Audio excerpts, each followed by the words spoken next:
할렐루야. 인사하겠습니다. 주 예수 그리스도는 우리의 구주가 되십니다. 주 예수 그리스도는 우리의 구주가 되십니다. 오늘 3월 22일 수요일입니다. 하나님 앞에 새벽 예배 드리도록 하겠습니다. 나는 전능하신 아버지 하나님 천지의 창조주를 믿습니다. 나는 그의 유일하신 아들 우리 주 예수 그리스도를 믿습니다.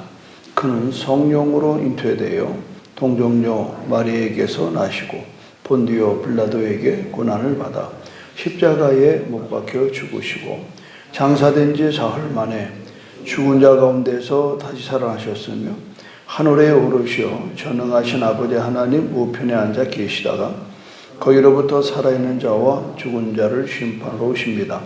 나는 성령을 믿으며 거룩한 공교회와 성도의 교제와 죄를 용서받는 것과 몸의 부활과 영생을 믿습니다. 아멘. 찬송가 191장으로 찬송 드리겠습니다.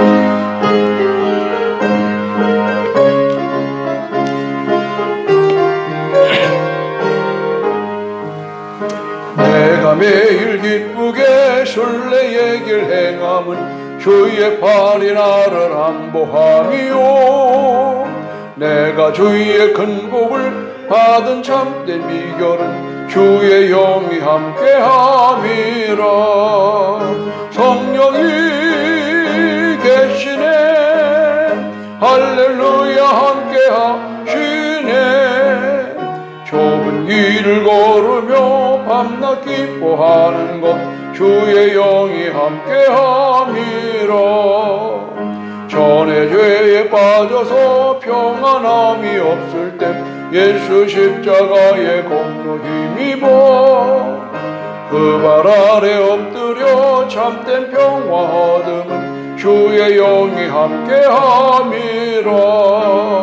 성령이 계시네 할렐루야 함께하시네. 좁은 걸으며 밤낮 기뻐하는 것 주의 영이 함께함이라. 나와 동행하시고 모든 염려하시니 나는 숲의 새와 같이 기쁘다. 내가 기쁜 마음으로 주의 뜻을 행함 주의 영이 함께함이라. 성령이 계시네 할렐루야 함께하시네. 좁은 길을 걸으며 밤낮 기뻐하는 것 주의 영이 함께함이라. 세상 모든 욕망과 나의 모든 정욕은 십자가에 이미 못을 박았네. 어두운 밤이 지나고 무거운 짐 벗으니 주의 영이 함께함이라. 성령이 계시네 할렐루야 함께하시네. 좁은 길을 걸으며 밤낮 기뻐하는 것 주의 영이 함께함이라.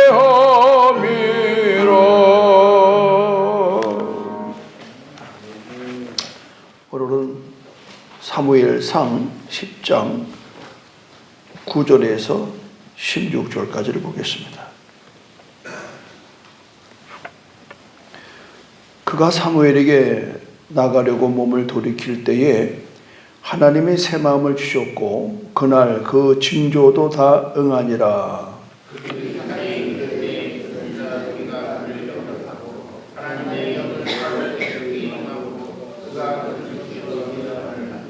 전에 사울을 알던 모든 사람이 사울이 선지자들과 함께 예언함을 보고 서로 이르되 기스의 아들에게 무슨 일이 일어났느냐 사울도 선지자들 중에 있느냐 하고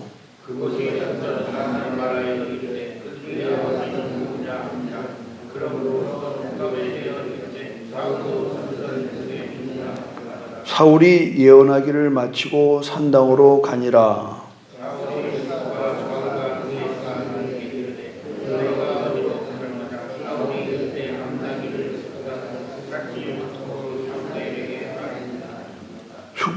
사울의 숙부가 이르되 청하건대 사무엘이 너희에게 이른 말을 내게 말하라 하니라.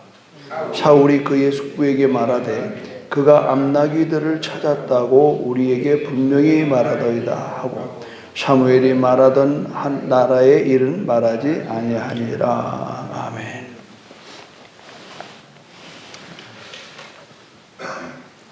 사무엘에게 곧 있어야 될 세 가지를 얘기를 해요. 첫째는 뭐죠? 나귀를 찾을 거다. 둘째는 너 배고프니까 밥 먹을 것이다. 세 번째는 뭐냐? 바로 너에게 하나님의 영이 임할 것이다 하는 거예요. 그래서 6절에 보면 내게는 여호와의 영이 크게 임하리니 너도 그들과 함께 예언을 하고 변하여 새 사람이 되리라. 이런 징조가 있거든 너는 내려가는데 7일간 기다려라. 내가 갈 때까지 이 부분을 발설하지 말라 얘기해요. 그 9절에 그가 사무엘에게서 떠나려고 몸을 돌이킬 때에 벌써 하나님이 새 마음을 주셨고 그날 그 징조도 다 응하니라. 이게 뭐냐면 사무엘이 말한 대로 다 이루어졌다 이 말. 여러분 제가 요새 계속 말씀드린 것처럼 이 사무엘의 영성, 목사로서는 참 이런 영성을 사모해야 되겠다. 하나님의 음성을 듣고 또 하나님의 음성을 성도들한테 얘기해주고 또 그것을 순종하는 사람들이 그 선포된 대로 이렇게 그 응하는 역사. 참 이게 너무나 아름답지 않은가. 이런 목회가 참 아쉽다. 이런 생각을 많이 하게 됩니다. 특별히 이 사무엘에게 있어서 뭐 소를 찾는 이야기나 떡을 어떻게 얻어먹은 이야기는 빠지고 막바로 세 번째 이야기로 이 성경은 기록되는 것은 왜일까? 여기서 제가 궁금해하는 겁니다.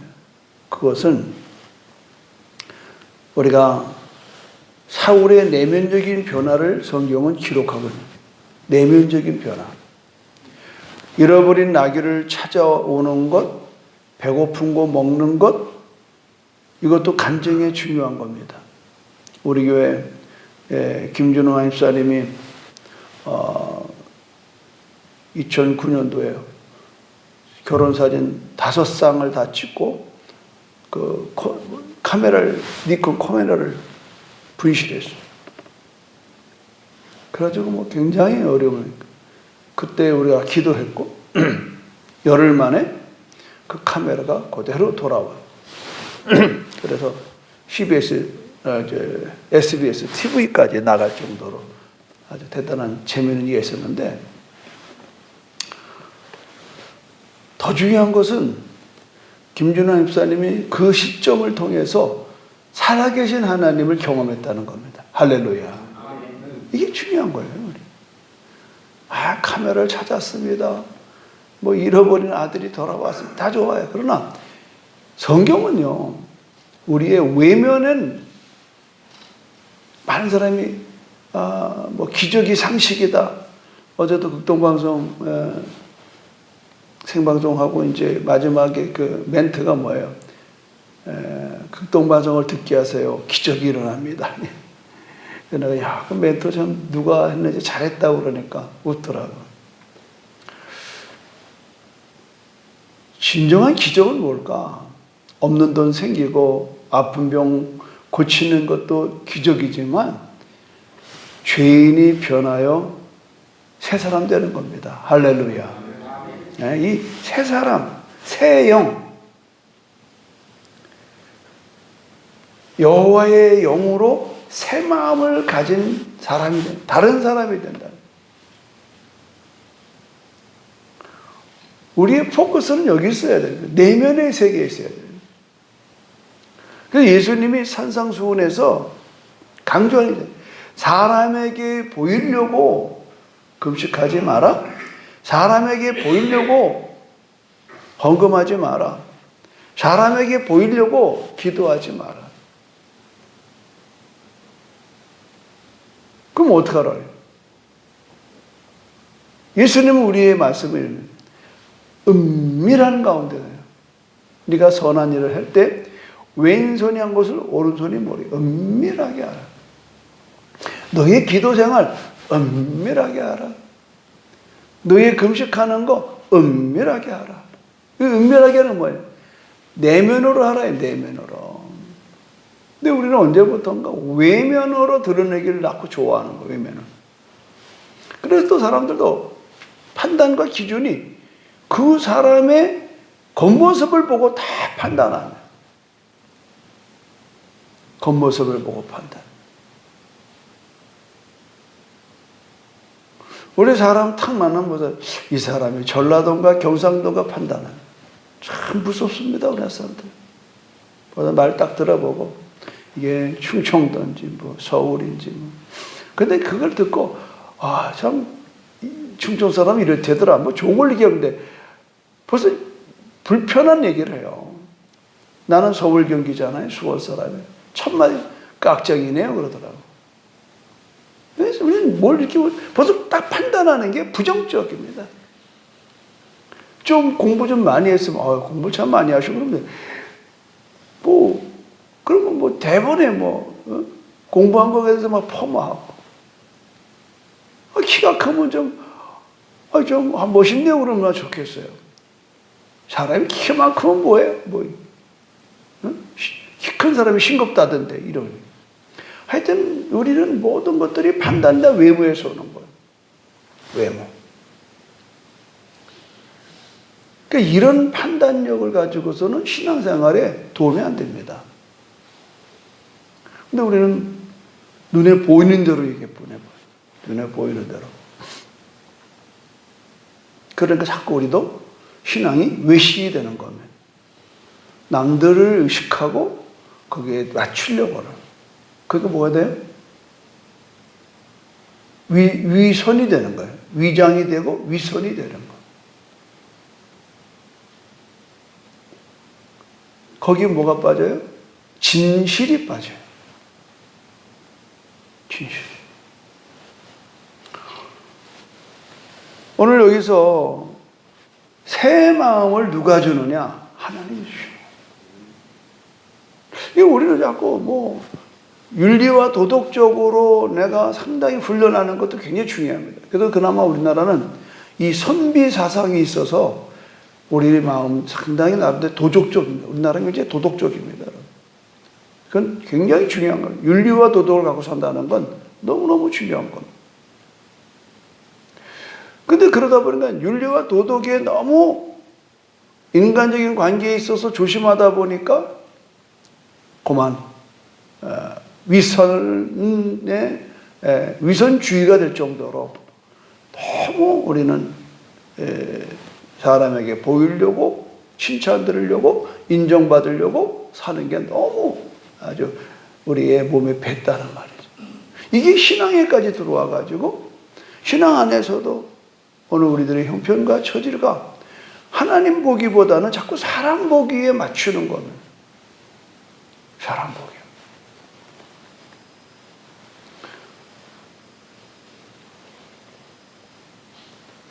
우리가 이 신앙생활 안에서 오늘 이 주시는 말씀에 상당히 그 메시지가 있는 겁니다.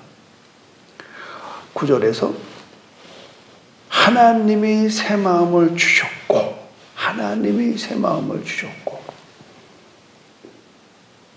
부모가 그 사람에게 윤리와 도덕은 가르쳐도 새 마음은 못 줍니다. 새 마음은 어떤 마음이에요? 하나님과 나 사이의 관계.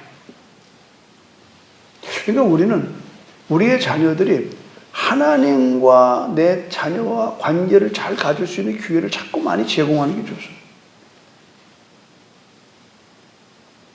한 번은 이제 이번 6월 3일 날 빌리거리암 여의도 광장에 50년 전에 그 전도 집회를 기념하기 위해서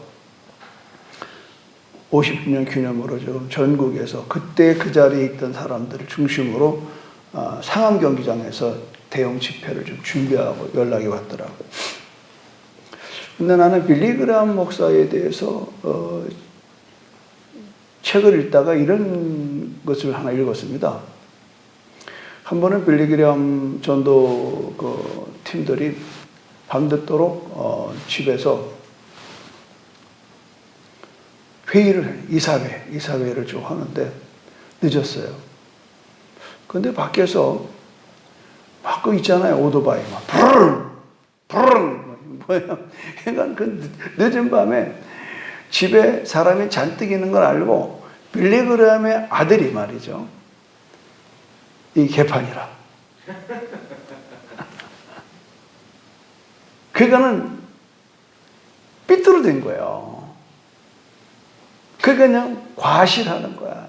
아버지를 좀 뭐라 그러죠? 창피를 주려고 그냥 오토바이 막 무르르 그냥 막 끼익 쓰고 말이죠. 그냥 막 그 딱 들어와서 문을 탁 열고 뭐 여기 있는 사람들 볼 것도 없이 자기 2층으로 막 콱콱콱콱 올라가는.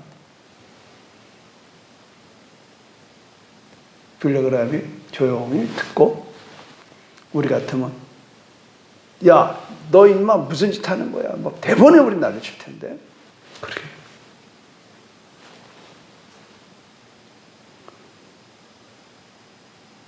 아들의 이름을 부르면서 얘야, 여기 중요한 분들을 내가 소개시키려고 한다. 한번 내려오렴. 그러니까 아들이 또 콱콱콱 하고 내려왔어. 그래서 아주 사람들 앞에서 나를 아주 뭐 뺨을 때리든지 뭐 어떻게 할 건가 이러고 막 아버지하고 한번 붙으려고 딱 내려왔는데 아버님이 한 분 한 분에게 그냥 내 아들입니다 이러고 올라가 이게 아니고 한 분 한 분 아무개 이사님, 아무개 목사님, 아무개 장로님 한 분 한 분에게 정중하게 자기 아들을 소개시키는. 그러니 아들이 얼마나 멋졌겠어요. 상상외의 태도가 나오는 거야, 아버지한테. 그러니까 이 아들이 그냥 끄떡끄떡대고 그냥 올라갔어요. 그 아들이 그날 밤 잠을 못 잤다고 그래. 이토록 나를 존중하는 아버지 앞에 내가 무슨 짓 했나? 그렇죠. 보통 정말 하나님의 일을 위해서 애쓰는 많은 어르신들이 집에 아이들. 나는 이해합니다. 조영기 목사님의 큰아들이. 나는 조영기 목사는 알아도 아버지 조영기는 모릅니다. 우리는 그 사람 비난할 수 없어요.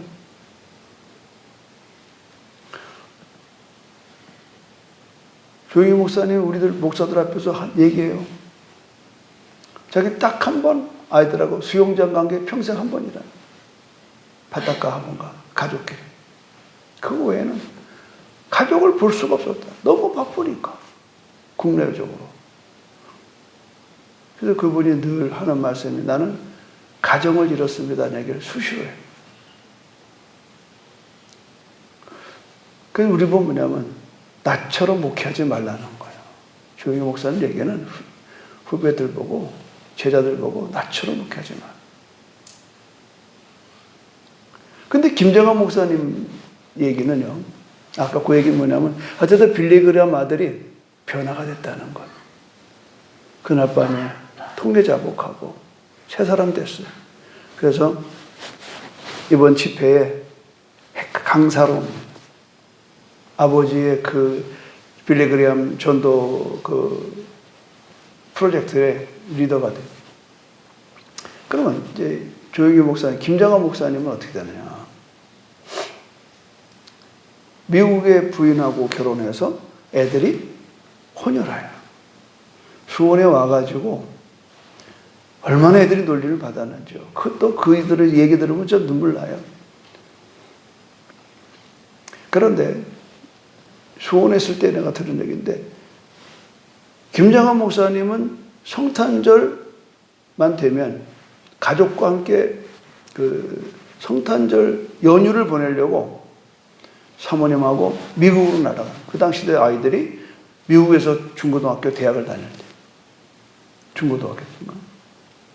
상상이 안 되는 겁니다, 여러분. 우리 한국에서 상상이 안 되는 일이에요. 어떻게 목사님이 성탄절날 예비를 내비두고 가족을 만나서 가족과 휴가를 가느냐? 우리는 이해할 수 없었어요. 그러나 이해를 했습니다. 아들들, 딸 하나를 훌륭하게 길러냈어요. 그때 김장한 목사님이 한 얘기가 있어요. 여러분, 이 자리에 성탄절날 설교는 우리 교회 수십 명의 목사들이 있습니다. 그러나 성탄절날 미국에서 아빠와 함께 성탄절 연휴를 즐기지 못하는 그 자리에 가야 되는 것은 아버지 나밖에 없습니다. 얼마나 멋있는 얘기. 얼마나 멋있는 얘기. 우리 같으면 감히 상상도 못하고 그런 변명도 못해요. 여러분, 내면의 변화가 그냥 일어나는 게 아니라고. 진정한 그리스도인, 무엇이 소중한가? 내 인생에 무엇이 소중한가? 우리의 소중함이 사명이라고 하는 어떤 그런 대외적인 것에 시간과 모든 걸 보내고 정작 가장 소중한 가족에 대한, 자녀에 대한 부분은 우리 너무 많이 놓치고 살지 않은가. 이 결과가 오늘 우리들의 자녀가 교회 밖으로 떠날 수밖에 없는 이유 중에 한 가지라는 거예요. 성령을 통해서 내면의 변화를 경험한다는 것이 바로 오늘 우리 신앙의 가장 중요한 자리가 되어야 돼요. 그래서 이번에 회복 캠프 같은 것을 막대한 인원이 막대한 돈을 들여서 하는 거. 왜 그럴까요? 내면을 채우는, 내면을 체인지시키는. 지난 토요일 날 여기 앉아 계신 박 집사님 아드님이 오셔서 예배를 같이 드리게 됐어요. 이 말 저 말하고 그렇게 했는데 주일날 예배 드리고 올라간다고 그런 줄 알았어요. 근데 내가 어저께 기도, 월요일날 밤 기도 나올 때에 명단에 박상수라고 하는 우리 박동신 집사님 아들이 이름이 있어요. 뭐냐고 그러니까. 엄마 아빠한테 전화가 왔는데 목사님 주일날 설교에 그렇게 중요한 영성훈련이라고 그러면 제가 오전에 근무 끝나고 퇴근하고 비행기 곧장 잡아 타고 와서 제주도 내려면 1시 반인데 그래도 되겠느냐. 우리 주최하는 사모한테 연락이 왔대요. 된다. 참 내가 기대가 되는 거예요. 어저께 정말 그 대상자를 놓고 기도하면서 박상수라는 이름을 내가 기억하게 됐어요. 야, 이 친구가 말이지. 이게 30 초반인데 이렇게 그 영성에 대한 사모함. 정말 목사님이 주일날 얘기할 때 저렇게 중요하게 강조하는데 한번 와봐야 되겠다. 이 기대감. 여러분 기도 많이 해주십시오. 사랑하는 여러분,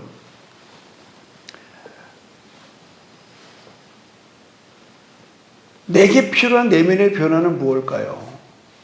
내게 필요한 내면의 변화. 사모하셔야 돼요. 여기서 있는 박 목사도 말씀 앞에 또 부딪히고 또 부딪히고 오늘 내가 또 내 삶 속에 변화되어야 될 일이 뭔지를 한번 강구하고 근데 내 힘으로 안 돼요. 힘으로 되지 아니하고 능으로 되지 아니하나 여호와의 신으로 되느니라. 할렐루야. 여호와의 신으로 되는 거예요.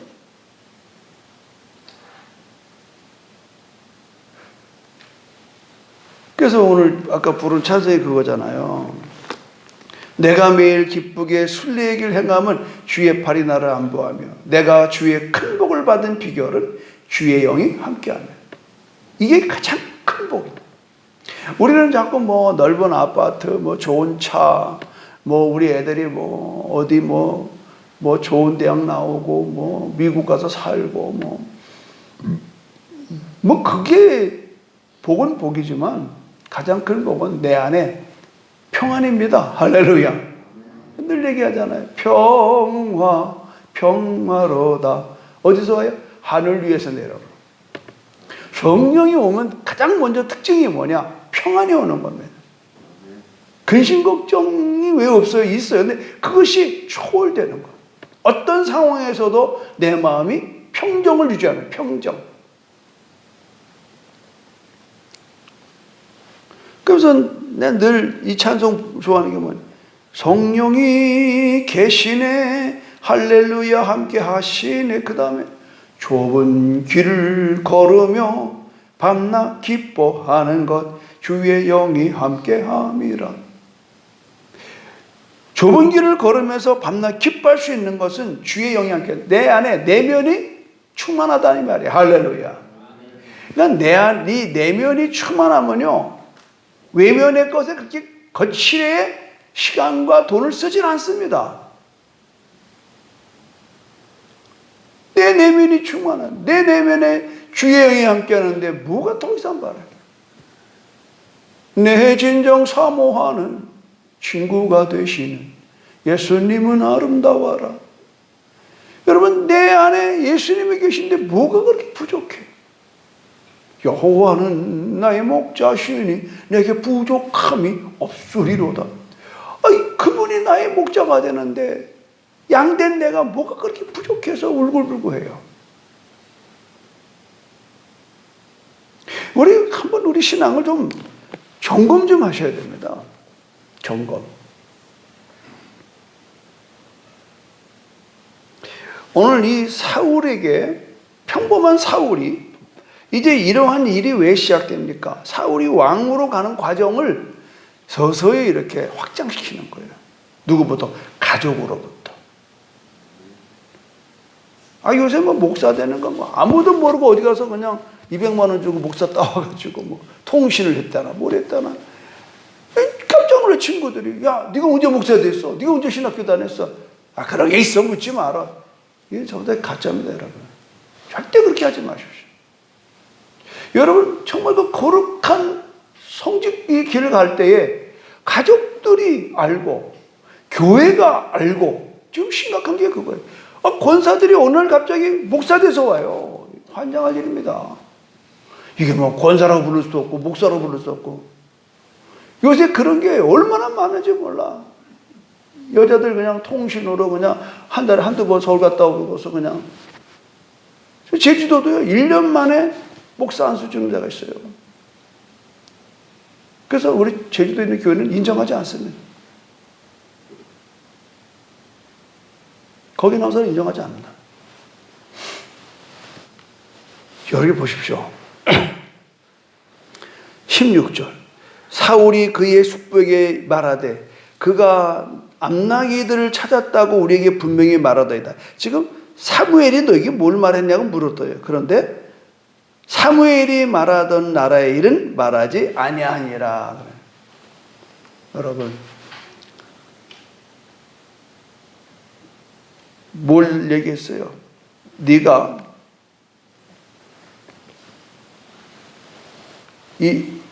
뭐라 그래요? 나중에 어디 있나 이게? 8절. 너는 나보다 앞서 길갈로 내려가라. 내가 네게로 내려가서 번제와 화목제를 드리리니 내가 네게 가서 네가 행한 것을 가르칠 때까지, 행할 것을 가르칠 때까지 기다려라. 내가 어떻게 기다려요? 조급해하지 말아요. 뭐 하나 좀 들었다고 그냥 팍 가서 뭐 그런 소리 하지 말아요. 좀 조급해하지 말아요. 천천히 하나님의 그 방향을 이렇게 펼쳐나갈 때까지, 범위를 펼쳐 기다리라. 너무 이렇게. 우리 신앙이 너무 조급해요. 뭐 하나 들은 게 있고, 뭐 하나 본 게 있고, 뭐 환상을 봤네. 그러면 안 된다. 이게 정말 성령으로 온 건지, 마귀로 온 건지, 담임 목사님한테 검증도 받아야 되고, 벌써 보면 알아요. 열매를 보면 알습니다. 은사를 받고 교만 떠는 거는 전부 다 잘못돼요. 사탄으로 떠는 거예요. 은사를 받고 겸손해지는 거는 그런 성령으로 떠는 거예요. 뭐 볼 게 없습니다. 열매를 보면 안 돼요. 성령 받았다고 집에 가서 밥도 안 하고 빨래도 안 하고 뭐냐면 교회 가고 산으로 기도를 쫓아다닌다? 그건 100% 잘못된 겁니다. 그동안에 한국교회 근대에 이런 일이 너무 많았습니다. 저는 8살 때부터 자라면서 교회에서 볼 거 못 볼 걸 다 본 목사예요. 그러니까 제가 판단하는 겁니다. 분별하는 겁니다. 이게 어디서부터 왔는가. 목사가 이 교회를 지키기가 너무 어렵습니다. 신천지, 별의별 것들이 겨들어와요. 우리 교회 많이 왔다 갔습니다, 여러분. 그래서 우리가 이런 회복 캠프를 통해서 누구를 막느라고 한번 들어오십시오. 장로가 왔든 목사가 왔든 들어오십시오. 그때 보는 겁니다. 하루 종일 관찰하는 거. 그냥 하는 거 아니에요. 그러면 또 양육을 하면 12주 동안 또 관찰하면 벌써 어디가 나와도 나와요. 어디가 나와도 나와요. 신천지. 그래서 몇 사람 왔다 갔어요. 그럼 어디가 신천지가 파고들기 좋으냐? 훈련 없는 교회, 말씀 없는 교회. 영락 없습니다. 여러분, 절제 없는 경솔함이 아니라 침묵으로, 인내로 침묵을 지랄 줄 아는 지혜가 필요해요. 반드시 하나님의 때를 기다려요. 아멘. 하나님의 때를 기다려요. 어떤 상황에서도 하나님의 때를 기다릴 줄 아는 그런 인내가 필요해요. 좋은 일일수록에 여러분 숨겨야 됩니다. 막 드러내버리면 세상은요, 원수 마귀가 아주 우는 사자와 같이 노리기 때문에. 근데 우리가 발설하지 않으면 하나님께서 때가 되면 여러분들의 통해서 하나님 역사가 일어나는, 내가 높임받자고 하는 게 아니에요. 하나님의 나라의 일을 위해서 우리는 기꺼이 겸허하게 하나님의 은혜를 사모하면서 이렇게 나와서 기도하고, 또 이제 우리 안수자님들이 이거 끝나면 6시부터 1시간 저와 함께 성경 공부할 텐데, 이런 데 빠지면 안 돼요. 말씀과 기도가 같이 가요. 기도만 하고 간다? 안 돼요. 말씀도 들어요. 1시간 기도하려면 1시간 말씀 공부하고 또 기도하는 거예요. 그게 박자가 맞아야 돼요. 근데 우리 보통 기도만 하다 가버리니까 말씀. 그래서 제가 33년 동안 정말 내가 잘한 거는요, 조금 길지만 이 새벽마다 하나님 말씀을 정확하게 전달하려고 애를 쓰는 목사입니다. 그래서 오늘도 이 말씀 앞에 여러분들이 내면의 변화를 하나님으로부터 사모하는 에게 주시는 겁니다. 그래서 마음이 변화되면 여러분의 삶은 놀랍도록 풍성한 삶으로 열매 맺어서 여러분의 가정과 여러분의 직장, 사업, 여러분의 교회가 더 나아가서 나라와 민족까지 여러분 한 사람을 통해서 축복이 흘러갈 줄로 믿습니다. 고맙고 감사하신 하나님, 성령으로 새 마음을 받아 날마다 내면의 변화의 삶이 충만하게 하여 주시옵소서. 오늘 이 예배 이후, 기도 후에 또 우리 안수집사님들의 영성 훈련이 또 말씀으로 있었는데, 하나님 이때도 함께 도와주시고, 또 오늘 수요일 10시 반 영광성교를 중심으로 한 실부 수요 예배는 우리 선교의 활동가 우리 이용남 선교사님이 방문하셔서 우리나라 초기에 선교의 역사를 아주 쉽게 그림을 보면서 또 어르신들을 섬기려고 오늘 서울에서 옵니다. 하나님, 우리 많은 영광선교의 분들이 참으로 우리가 알 것을 알게 하시고, 참으로 이 시대에 어떻게 해서 우리 5,000년의 역사 속에서 이렇게 하나님이 가장 복되고 잘 사는 대한민국을 만들었는가?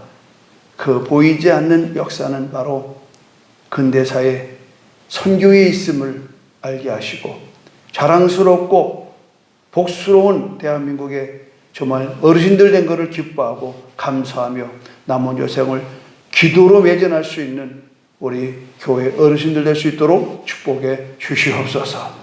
예수님의 이름으로 기도드립니다. 아멘.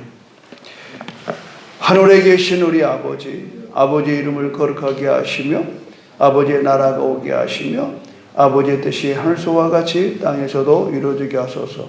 오늘 우리에게 일용할 양식을 주시고 우리가 우리에게 잘못한 사람을 용서해 준 것 같이 우리 죄를 용서해 주시고 우리를 시험에 빠지지 않게 하시고 악에서 구하소서. 나라와 권능과 영광이 영원히 아버지의 것입니다. 아멘.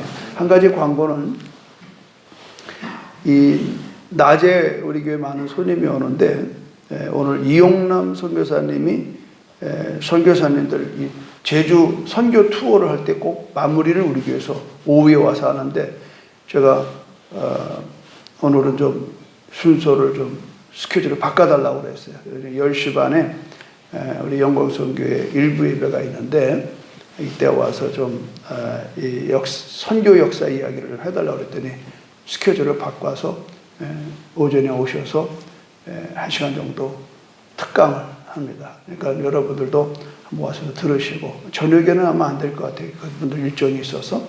그래서 오늘 특별한 하나님의 인도함이 있으니까 여러분 그렇게 아시고 앞으로 종종 낮에 저희 교회를 방문하는 귀한 목사님들 오시면 제가 강단에 세우려고 합니다. 그래서 여러분들이 또 좋은 은혜 시간 되길 바랍니다. 그리고 이제 이 48번째 가는 회복 캠프 지금 이제 어제 오늘 이틀 동안 우리가 기도했어요. 오늘도